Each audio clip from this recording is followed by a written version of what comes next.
Mike's Daily Podcast. Episode 1497. I am your host, Mike Matthews. Oh, pinch my cheeks, do I not smile? It is the episode where we have some people stop by Benita, the Disgruntled Fiddle Player, and the Brewmaster. And I watched a show, I think every Christmas. Mike's Daily Podcast. During my marriage. And this movie was called The Family Stone with Dermot McRooney. Mike's Daily Podcast. Mulrooney Dermot, something like that. Hey, this is what I wanted to say, was that the Hallmark Channel does a stupid Walmart commercial and the Hallmark Channel does the Family Stone type movies every day. And it's wall-to-wall cheap knockoffs of that movie, I have noticed. And Mike's Daily Podcast. The Christmas Train seems to be the one I'm hooked on right now, but that's got the girl Mike's Kimberly Williams, Daily Brad Paisley's wife. Podcast. She was in Father of the Bride. Yeah! And there she is with McRooney McDermott guy. And yes, I am stealing from a Saturday Night Live sketch that was really funny, where black contestants trying to figure out the difference between the two actors. Because they're so white and so the same, basically. Hey, look who walked in. Hi, Mark. It's Benita the Rodeo Queen. How y'all doing? It's a Disgruntled Fiddle Player, tell you what. What? This time of year, I love all them holiday movies. Who else walking? Hello, Mike. I make the delicious root beer. Oh, boy. Have some. Thank you. You know, holiday movies. Perfect on a day like today, whereas I stare out through the glass of Café Anyway, I see the rain is a-pouring down. And it makes you feel warm inside, holiday movies. But I do want to point out something. Yesterday, the last show, I bashed the, what do you call them? Food trucks. Today, I would like to bash not only the Hallmark Channel, which I love, but also people who walk dogs on trails near my house in Podcastro Valleymont. And here's today's podcast picture. That walk two dogs simultaneously, and they have them on leash, and they can't control them. And I thereby have to walk all the way off the trail, all the way practically into the bushes with my dog, Basil the Boxer. And do you think Basil and I enjoy walking into the bushes? No. But this guy, this has happened a couple of times. The guy today had two dogs. One was some kind of Rhodesian Ridgeback Boxer pit bull mix, and the other was some kind of a black German Shepherd the border collie type mix. And the dogs are just, one barks, the other barks, and they're inciting each other and getting each other growled up, and they're barking at Basil, and it was ridiculous. So that happened today. But recently, this was odd. One time, I had just re-injured my foot due to another dog skirmish, which I went into in a previous show. I will not go into it here, but I was on a trail in Cold Canyon where I saw Bob. Bob is the guy that is working on all this music that he recorded over the years. He's putting it into CD form and giving it to his kids. Isn't that awesome? He's a great drummer, Bob. And he likes Basil the Boxer. I sent him an email today. Ooh, hey, Bob. If you want to see Bob perform, let me tell you where you can find him, because he sent me an email recently, and you can see him perform at the McGee's. That's it, McGee's in Alameda. That's happening Friday, December 8th. So looking at my calendar on the wall here at Café Anyway, that is a week from this Friday. And then on Wednesday the 20th, that is the Wednesday just before Christmas. It's Christmas. It's going to be Bob performing at the Main Street Brewery in Pleasanton, not too far away from where I am today, from 7 p.m. to 10 p.m. and 9 p.m. to midnight is the McGee's one. But yeah, Main Street Brewery, they make their own beer. It's pretty good stuff. So go see Bob perform in his band. I think it's a trio, and he plays the drums. But my point being, I was walking along this trail where I've often run into Bob in Cold Canyon, but I didn't see him this day. And my foot's hurting a little bit, and I'm walking up this hill on the trail, and Basil's off leash. And all of a sudden, this young girl, probably a teenager, but a little bit older teenager, she's walking down the trail, and she's got 2 dogs on leash, and one of them is barking like crazy. And it's a German Shepherd mix, but it's not doing the typical German Shepherd bark, which is a... It's more like this screaming howl, this like panicked bark. And she says to me, "We just got this dog from the rescue, so I don't really have control over it." And she loses one of the dogs, and the dog goes running after Basil. But Basil's fine. Basil doesn't care. Basil's like, "Oh, nice to meet you." And then the other dog is just pulling this poor girl every which way. And I'm, I am kind of shouting to her what to do, but she finally lets the dog go, and the dog doesn't go anywhere. It just goes over and sniffs a tree. It's the leash, my friends, as I've said it over and over again in the segment. The word of dog.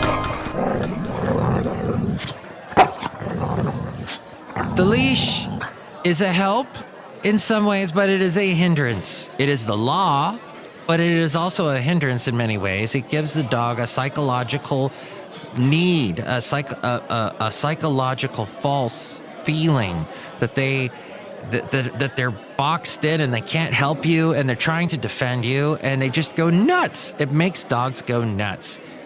And the girl eventually, she's down the trail at this point and is able to collect both dogs, and she was fine. But the leash is what messes it all up. So I just wanted to bring that up. That, and people, you've got to let go.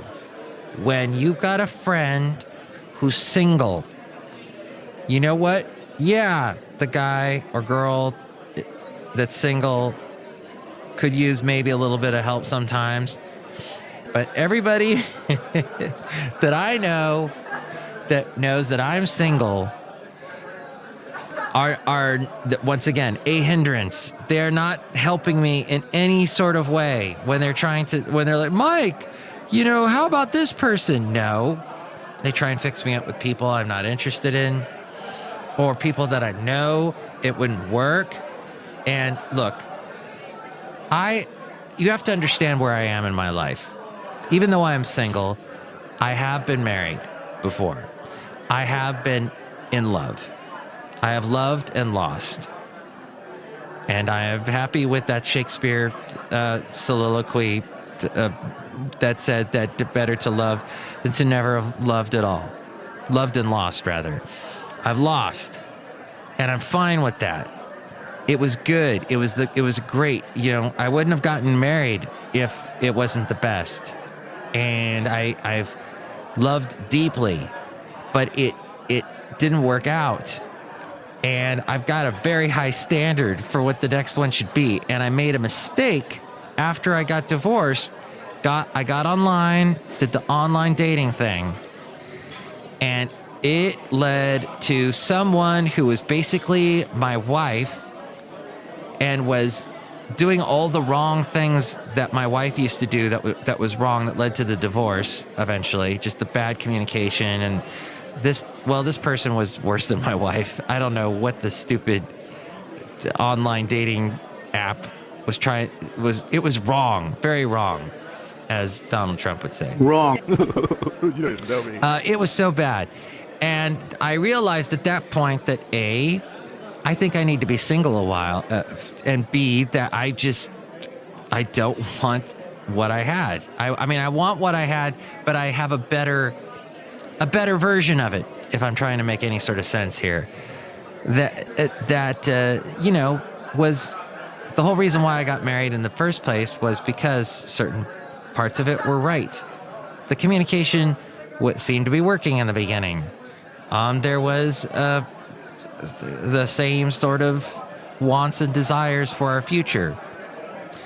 But at any rate, I got a text today. This all leads to a text that someone texted me.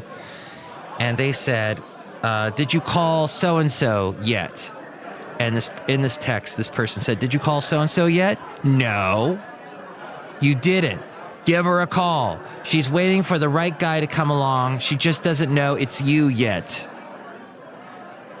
And I wrote back, what is this all about? Did you just watch Sleepless in Seattle? That logic that this person texted me with, she's waiting for the right guy to come along. She just doesn't know it's you yet. What? That could pertain to any woman I'm attracted to. So they just don't know it's me yet. No, they don't know. They know it's not me yet. That's why it hasn't turned into anything yet. See, this is the same sort of logic. And yes, this logic came to me via a guy that is leading to a lot of our messed up sexual harassment things going on in this world. People don't realize when it's wrong, as the person who I am ironically referring to here. It is not meant to be. So anyway, this sort of advice, Café Anyway, is a hindrance to me. And I just don't need that right now. I don't. Back off. Back the bleep off. So, Mike'sDailyPodcast.com is where you can see the past podcast pictures. I forgot to mention what the podcast picture was today. It's of this person who just walked in. Hello, Michael Matthew. It's Madame Rootabega, and I found a very cute girl for you. Ooh.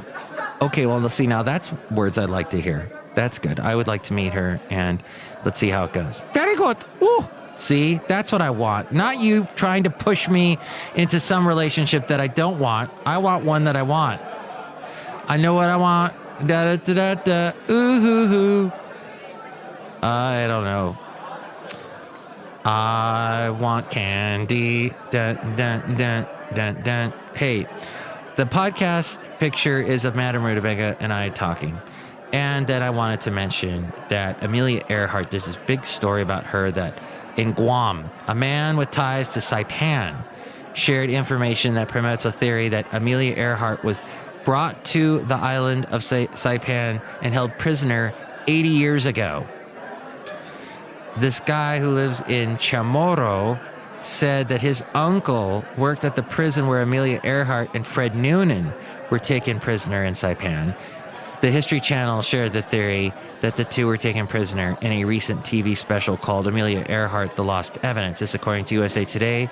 80 years after Earhart made her voyage around the world, people are still trying to figure out what happened to the famed pilot.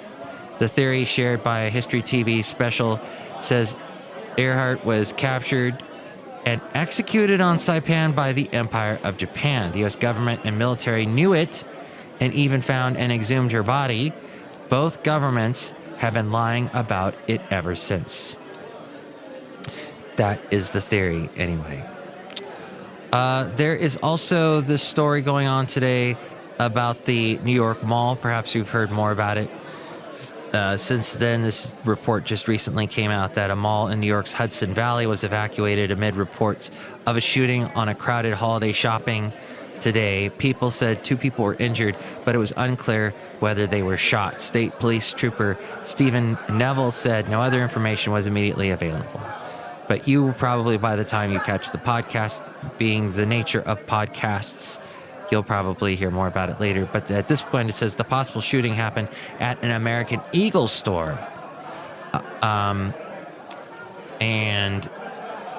now people driving while playing Pokémon Go caused millions in damages in 148 days. What the heck? You know, and hasn't this thing been over with for over a year? For a brief period last summer, Pokémon Go reigned supreme. I remember I talked about it on the podcast, going to one of my favorite parks to go to right by the bay, the San Leandro Marina Park, Peninsula Park, and it was just packed with young people, some that looked like they had never seen the sun, bearded hipsters, you name it, all types, walking around with their smartphones. And it was huge, and I had no idea what was going on. People with tablets and smartphones walking all over, and it was big. Well, Death by Pokémon Go is a new paper that shows the darker side of the massively popular augmented reality team. Purdue University economists Mara Faccio and John McConnell combed through accident reports from Tippecanoe County, Indiana, in the first 148 days after the game was released in July of last year. In that county alone, the total value from injuries, damage, and the 2 lives lost is between $5.2 million and $25.5 million. If you scale this to cover the entire U.S., it would suggest $2 billion and even maybe $7.3 billion were lost in just those few months. During those 148 days, there were 286 additional crashes that occurred in the county compared to the same period before. Of those, 134 were near Pokestops. In this scenario, it's crucial to determine that Pokemon Go caused these damages directly as opposed to just causing people to be outside more, thus more likely to be hit by cars. I noticed actually a few weeks ago over at Lake Elizabeth near where I work in Fremont, there were some people, young people, hipster types, that had their smartphones out. And I go, wait, I thought this is over with. I thought Pokemon Go was done. And they're like, oh no, it's still alive. We're still doing it. I thought that was interesting. And there's some young kids that I see doing around my house, near my house in Podcastro Valley. To understand how they figured this out, it's important to remember that in the world of Pokemon Go, there are Pokestops and there are gyms. Pokestops are where you can go get more Pokeballs and pick up supplies. Gyms are where you battle.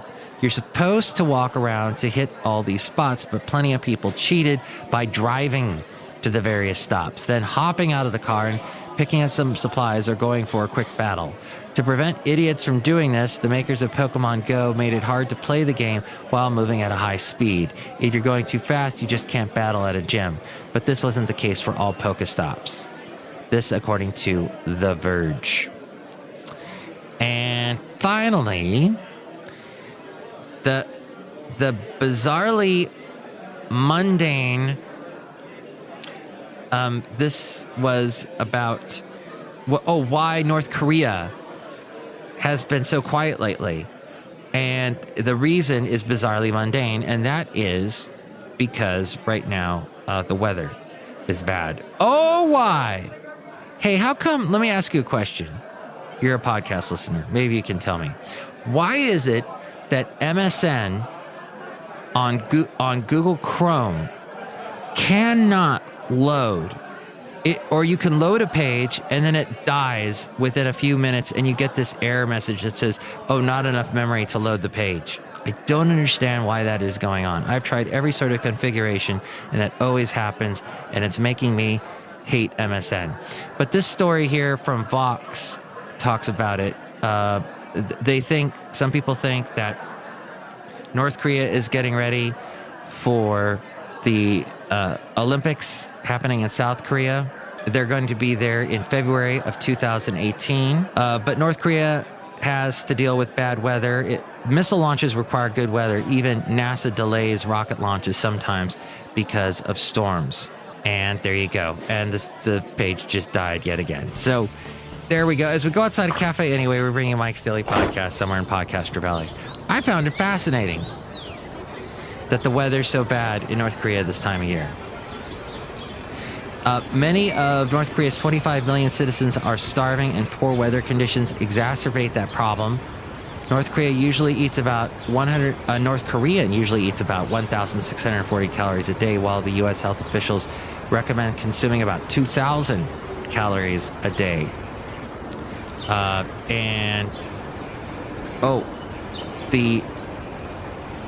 North Korea suffers from brutally cold and blustery winter weather. The country is sometimes called the Frozen Land, and the temperature can drop well below zero. Its capital city, Pyongyang, sees an average of 37 snowfall days per year. It's therefore pretty hard to plan a missile launch when conditions are so poor. And their harvest season takes place during the last 3 months of the year. Instead of preparing missile launches, North Korea troops travel to rural areas to perform mundane agricultural chores. So that's going on too. And life is a little more than a daily struggle to find enough food to stay alive, says a British aid worker who spent time in rural North Korea. Every scrap of earth that can be used to grow something is being used. North Korean military also usually trains in the winter, says one security expert.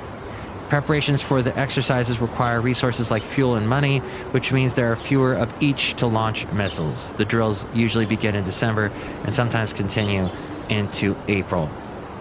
So that's what's going on over there. Next show, we're going to have the wonderful Madame Rootabega will be back, Valentino and Bison Bentley. And yeah, I'm hoping for good times for the next show. I'm expecting it to be just fantastic and riveting. Maybe when I get done watching this Christmas train story and see how Dermot Mulrooney McDermott gets together with Kimberly Williams, that it'll be really uplifting and inspiring. That's what I'm hoping for. Mike, you've just got to go out and get her. She doesn't know she wants you yet. Huh? Mike's Daily Podcast is written and produced and performed by Mike Matthews. His podcast is super easy to find. Download or listen to his show and read his blog at mikesdailypodcast.com. Email Mike now at mikesdailypodcast@gmail.com. See